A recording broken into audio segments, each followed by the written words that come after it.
One. What's up, everybody? Welcome back to the 1025 podcast. I know it's been a hot minute. It is episode 24. It's good to be back. Yesterday actually marked 2 years since the 1025 podcast started. So it's great to be on this journey with you all. And I'm Jordan, along with Kristen and Ayana. And we have, to kick it back off, 3 topics today. And the first topic is the Brittney Griner situation. Now, for those who do not know, Brittney Griner is I think she's a female, well, of course, she's a female basketball player who was playing in Russia, and she brought in vape cartridges through the airport, and she was arrested, charged with drug possession, and in a weird case of events, sentenced to 9 years in prison. Now, to the general person, that's a little too harsh. You know what I mean? I mean, there are people in America who've gotten 20 years based off of drug possession. So this idea of drug possession in the justice system has been very unjust. And this case has caused a humongous amount of outrage and controversy from many celebrities, of course, coming forward and saying, free Brittney Griner. I know Joe Biden tried to make a trade with a Russian arms dealer who's arrested for like trying to inflict murder on Americans and all that type of stuff. Really crazy situation. So Kristen and Ayana, I want to ask you guys to kick it back off. What are y'all's thoughts on the whole Brittney Griner situation? And what do you guys think it will be the more logical way of bringing Brittney Griner back to America safely or something like that? Honestly, I think that this situation couldn't have come at the worst possible time. This all happened in the middle of the war between Ukraine and Russia. And unfortunately, when Brittney Griner and her team were traveling to Russia for the off-season league that she plays in, because we all know that the WNBA doesn't get endorsed as much as the NBA. And the case is it's a little icky to me because, she's being charged on bringing hashish oil into the country, but she's saying that it was only residue in the cartridges and she didn't even know that they were in her bag. She was just trying to grab it quickly so she can catch her flight. And they're seemingly charging her off of that, allegedly. But I think that there is a deeper motive to this because of what's going on between the Ukraine and Russia. It gets a little tricky when you're dealing with stuff like this, especially considering Russia has always had a problem with the United States. And this just kind of, like I said earlier, came at a really bad time. And like you said, Joe Biden tried to make a trade with the Russian arms dealer so that we could get not only Brittney Griner back, but another US citizen who is in a Russian prison camp. So, um, I don't think that there's any logical way to handle the situation. I don't think there's any illogical way to handle the situation. I think Vladimir Putin is being unreasonable. I think that if you're going to charge somebody with a crime like that, I understand. Drug crimes are especially heinous in places like Russia when those things are, heavily regulated.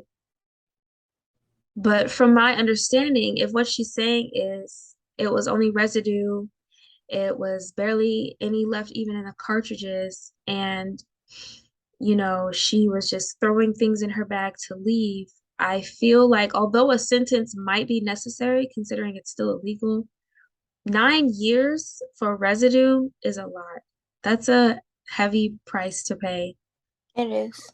for residue in a cartridge that it isn't full. She had no intentions of smoking it clearly because there was nothing in there. She had no intentions of selling it to anybody. So, like I said, I understand the controlled substance is heavily regulated in Russia and it is still a crime. 9 years is a lot. Yes. Now, real quick before we get on to Kristen, when you bring up the idea that it was empty, there wasn't anything in there for her to consume, my first thought is, well, okay, if it was empty, then why did you still have it? You know what I mean? Why didn't you just throw it away, basically? But yeah, 9 years is freaking crazy. What about you, Kristen? What are your thoughts? Yes. So actually, in the report, she was only caught with less than 1 gram of cannabis oil.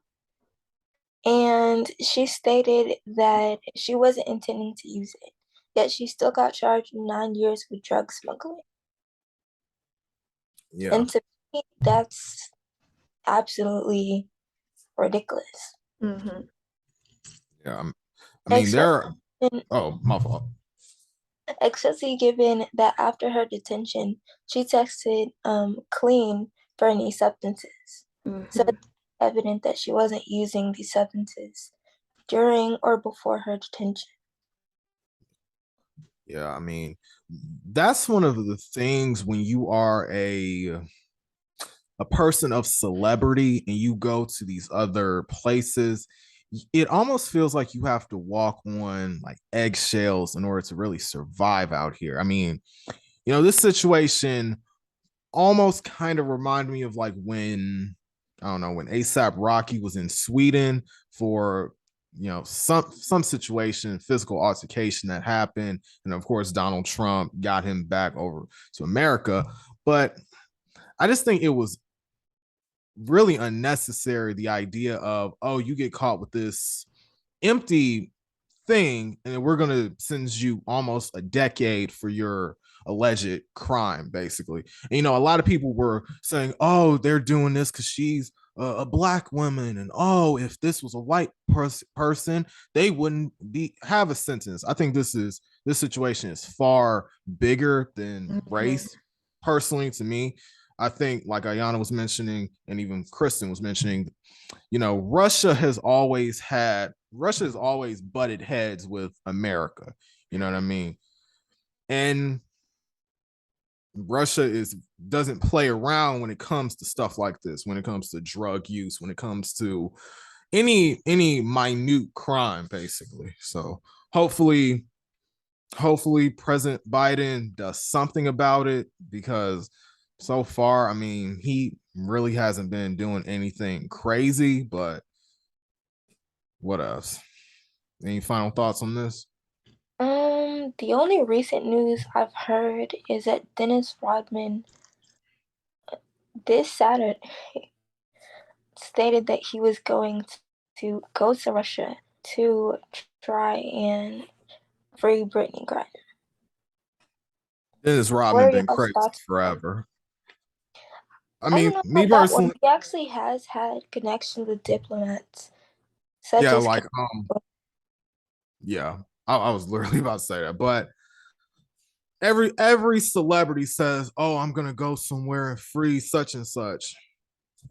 We'll see. We'll see. Yeah, y'all. Free Brittney Griner, and hopefully hopefully she gets back home safely. Now, the next topic is something that really took over this summer, and that is Roe versus Wade. Now, for those who don't know, first of all, for those who don't know what Roe versus Wade is, I have a definition for it, and I'm about to read all of this. Okay. Roe versus Wade, 1973, was a landmark decision of the U.S. Supreme Court in which the court ruled that that the Constitution of the United States protects a pregnant woman's liberty to choose to have an abortion without excessive government restriction. The decision struck down many U.S. federal and state abortion laws. Now, over the past few years, the conversation of abortion has definitely been a main topic in our society. I believe Georgia Governor Brian Kemp was trying to, I believe, abolish abortion rights or something like that. And, this, of course, has caused a humongous outrage. Roe versus Wade. Wow. I'm sorry. I can't speak today. Roe versus Wade was overruled by Dobbs versus Jackson Women's Health Organization of 2022, which holds that the Constitution does not confer a right to abortion. Now, I remember when I was a junior in high school, I think it was in my American literature class, we were talking about the idea of abortion because that was when it was coming up, back in 2018. And, my philosophy has always been if the woman was sexually assaulted, then, you know, she has the right to do whatever she wants with her body, whether it's this, that, or the other. And then there were a lot of people who were acting like they owned that person's body, like, oh, women aren't supposed to do this, that, or the other. So I'm rumbling on. Kristen and Ayana, I want to ask y'all, I'm going to give y'all the floor on this. And if you guys can kind of educate me on, like, one, the importance of Roe versus Wade, and also how do you think this is going to affect our society moving forward? I think, first of all, the overturning of Roe versus Wade is not at all going to take away abortions. It won't. It's not going to. It's going to take away it's going to take away safe abortions.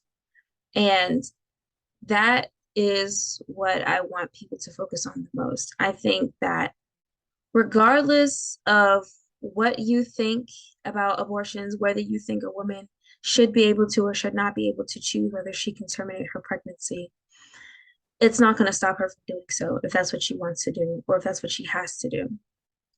That's what I want to start off with.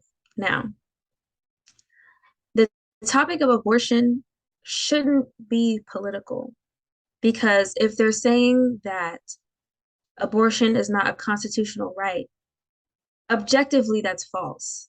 In the Constitution, you have access to your liberties and your freedoms. Your liberty to choose, that's liberty.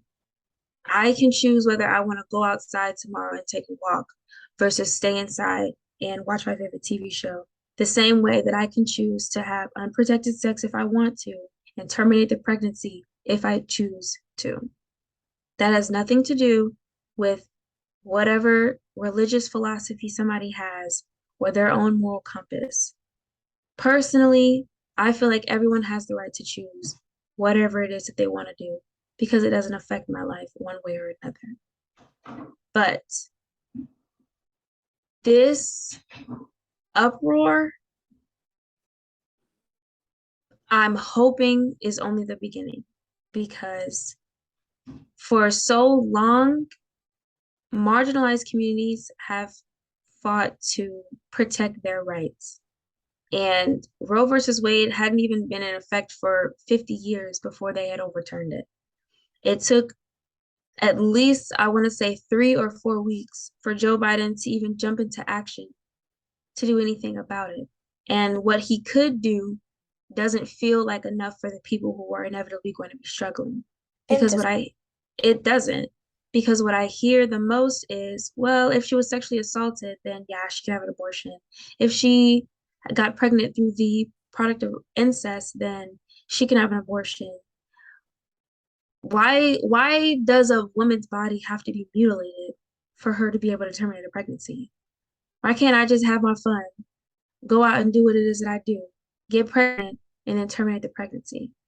Even for the women who use abortion as a form of birth control, that is her business. That has nothing to do with me. I can disagree with that all that I want. That has nothing to do with me. This is only going to restrict access to safe abortions, and people are going to end up injuring themselves and whatever life is inside of them because of this. Yep. Kristen?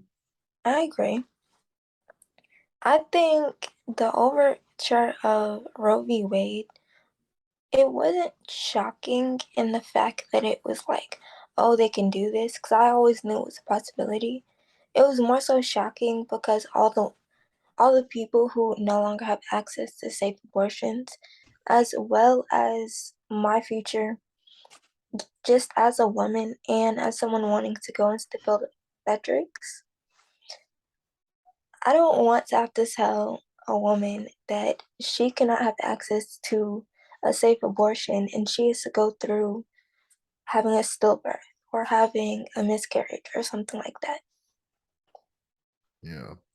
And it's also tragic how, like Ayana mentioned, how marginalized people have suffered trying to fight for their rights in general. I mean, not only not only does the healthcare industry have a specific type of bias around people of color and all that type of stuff, but even like Kristen mentioned, like imagine having to you doing your job and you have to tell this person, hey, it's a no for you. You know what I mean?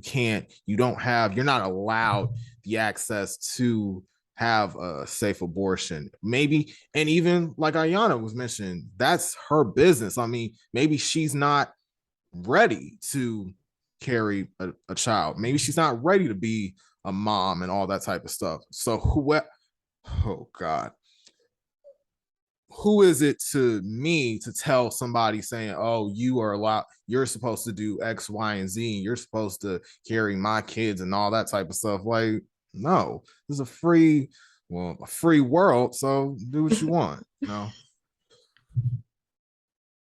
And I would like to end my statement with saying this is a direct attack on the free liberties of this country.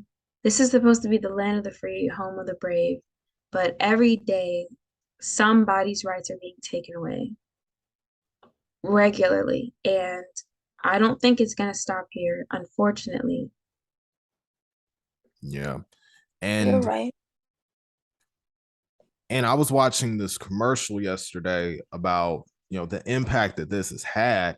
And one lady said, this isn't going to be the end. They might go after gay marriage. They might go after, interracial marriage, which is like what the Loving family did, when it was a white Mhm. man who married a black woman. And then that caused a huge controversy and a law was passed to make that legal and stuff like that. I mean, I feel like the United States of America is really tarnishing the name United, the first word in the name United, whether it's, women not being allowed to have safe abortions, whether it's African Americans being killed by the police, whether it's, racism still flooding the streets post George Floyd, healthcare still affecting the lives of inner city communities. This is still, I mean, I feel like this country is going to have a rude awakening in the next few years. Even one of the last episodes we talked about the United States of America being found guilty for like acts of violence against like humanity or something like that. It was Mhm. an article that one of y'all sent me. There's, I think, in a few years, I feel like nobody's gonna live here anymore. Like they're gonna move on to another country that's safe and lacks violence, like Romania or whatever. It's a sick world we live in. It's a tragic world we live in. Yeah. Yeah. Any final thoughts on Roe versus Wade? I definitely do wish that Biden had said a statement before June 24th. It would have been nice. Mhm. He expressed concern about the overture of Roe v. Wade. However, he didn't implement any real policies to change it. He implemented policies to make it easier to access abortion in different states. However, he didn't overturn it completely. So it's like a state by state thing now. Yeah. Ayana. And I think that is going to be most damaging in the long run because for a lot of people who live in the South, this is the Bible Belt down here, and a lot of people a lot of congressmen, a lot of senators, a lot of governors don't believe in abortion. They believe that it's morally wrong and it's against God. And because of this, they would be putting a lot of young women, young people, period, in danger. They would be putting a lot of lives at risk. A lot of health opportunities are going to be at stake because of this. And I think if Congress does not pass into law Roe versus Wade so that contraceptives and abortions are protected under federal law, it's going to cause a lot of unnecessary deaths around the country. Yes. Absolutely. And even when you mentioned religion, I mean, we could do a whole episode just about how religion is responsible for many of the wrongdoings in the world, you know. Yeah. But that's a conversation for another time. All right. So now that we have basically zoomed through all of these, basically, we are now going to get to a ongoing trial that has been happening in Atlanta involving two of Atlanta's biggest superstars. And we are talking about the YSL racketeering trial. Now, for those who don't know, in May of 2022, Atlanta rapper Young Thug and his artist Gunna got arrested along with the entire YSL crew, basically. YSL being Young Thug's record label, Young Stoner Life, or in Atlanta, as it's referred to as Young Slime Life, which is basically a lingo that is said in the streets of Atlanta. And they got charged with racketeering. Now, you guys might be asking me, Jordan, what is racketeering? Once again, I have the definition, and it states this: RICO, which stands for Racketeer Influenced and Corrupt Organization, is a U.S. federal law that was primarily used in the 70s to prosecute mafia and mob bosses. So anybody in the mafia who did all that crazy stuff, they basically created this law to take them down, to take these organizations down. The law prohibits individuals or organizations known as racketeers from conducting organized criminal acts known as a racket as part of an ongoing criminal enterprise. The charges come with a wide variety of criminal offenses ranging from kidnapping and murder to more white collar crimes like bank fraud and money laundering. So basically, if you used money to fund a gang, like what 6ix9ine did to the Nine Trey Bloods, whatever that thing is called, that's a racketeering crime. Let's see. Where it gets interesting is the law offers federal authorities to charge individuals or groups of individuals who didn't even commit the racketeering acts themselves. So even if you just knew this person, even if that person borrowed your car and went and did a shootout, you are found guilty as well. Yes, because you're an accomplice. Mm-hmm. Yeah, like Kristen said, you're an accomplice. Okay, I'm gonna like do this real quick. Okay, hopefully y'all can still hear me. And wait a minute. And the penalties are even scary just writing about them. If convicted, each count could get you up to 20 years to life in prison, depending on how serious the charge is. Remember, that's for each charge. Now, Young Thug, wow.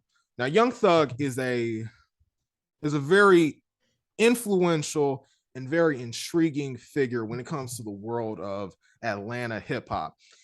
We kind of credit him for being the guy who kind of brought Atlanta back from artists like, because for a long period of time, Atlanta hip hop has been kind of like had kind of faded away with acts like Gucci Mane, T.I., Jeezy, all of them kind of retired and went on and did other things.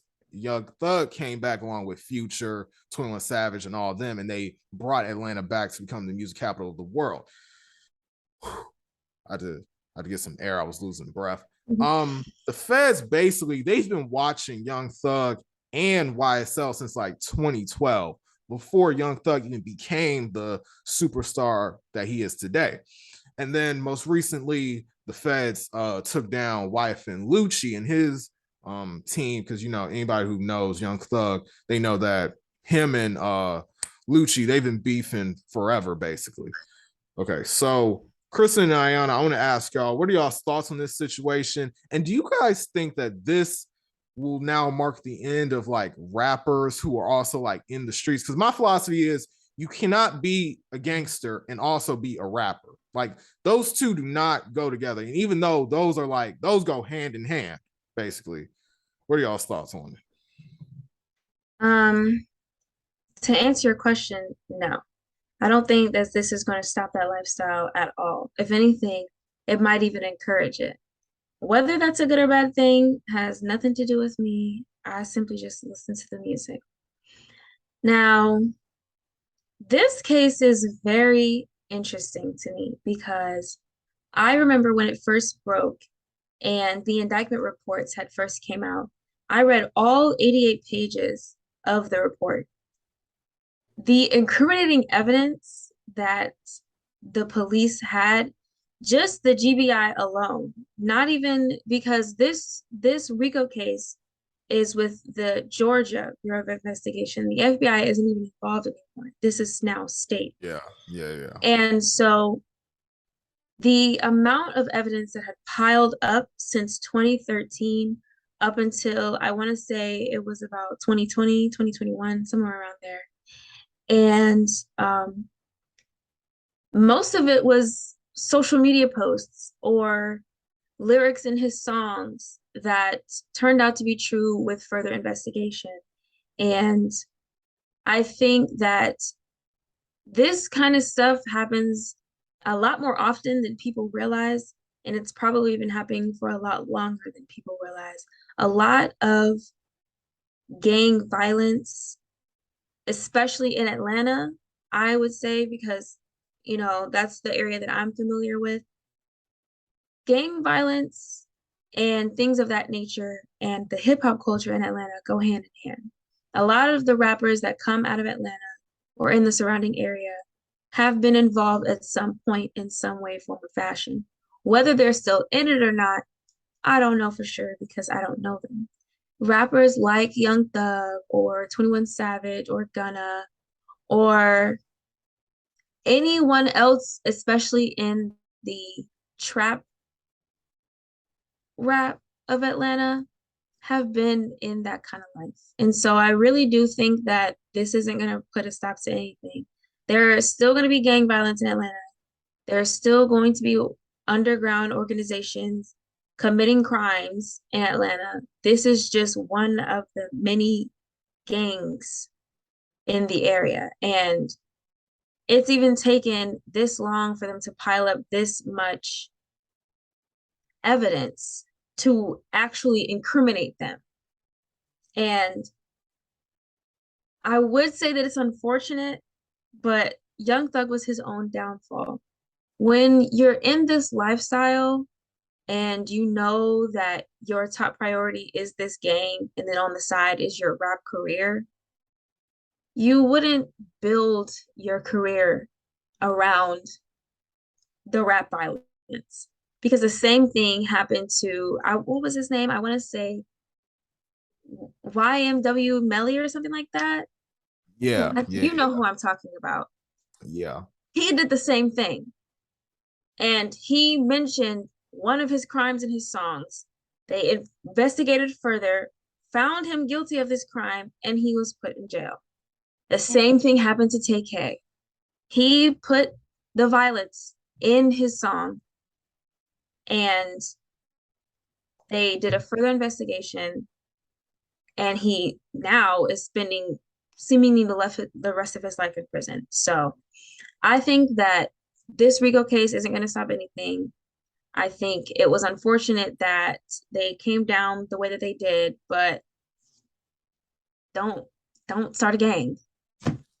Basically, yeah. All right. All right, y'all. So we have 9 minutes left. So Kristen, I want you to let us know what are your thoughts on this situation. And I'll just kind of wrap this up a little bit. What are my thoughts on it personally? So YSL was charged with 58 counts of racketeering. And as Jordan said, that's about to be a lot of years for them if they get charged guilty. Mm-hmm. Now, seeing all the evidence lined up against them in association with the Bloods, it's gonna be hard to beat this case, but they might. I don't know. Yeah. I'm not their lawyer, so. I mean, it is going to be very hard because even though this is state, this is still racketeering is still like a federal offense, and the feds have a 98% conviction rate. So they usually are going to win, period. Okay, so now we got 8 minutes left, and I'm just going to read a few things that I did in my research. So let me just do this real quick. Okay, so it was reported that YSL was responsible for 50 of the murders in Atlanta from 2015 to 2021, with Young Thug being directly connected to 30 of them in the minimal. Now, a lot of crimes that Young Thug has done, like Ayana said, has been documented on social media. I'm sure you guys probably remember back in like 2014 when Young Thug was running around with Birdman and Birdman was beefing with Lil Wayne. Young Thug sent somebody to shoot up Lil Wayne's tour bus, basically. And I think the guy who did it got released like last year or something like that. So it's been obvious Young Thug is a threat basically to Atlanta, not just to himself personally, but to Atlanta in general. And I do agree with what you said, Ayana. He was the cause of his own downfall. Like many of these rappers who choose this lifestyle, you usually, instead of leaving that environment, you decide to go back and fund it. You decide to give people more resources to buy these illegal weapons and all these drugs and all that type of stuff. You cause all that stuff. And instead of somebody pulling them to the side and saying, listen, this is not the life you want to live, take this rap career and do something big. Because he was a chart topping artist. He wasn't just some, run of the mill dude running in the street. He was collaborating with Camila Cabello, Kanye West, Drake. He was collaborating with all these people. So it's like all the potential that you have, you basically just squandered it, just wanting to do what you wanted to do instead of creating, because he has a whole lot of kids too. Instead of creating probably not a whole lot of kids like Future or whatever, but he got like some kids.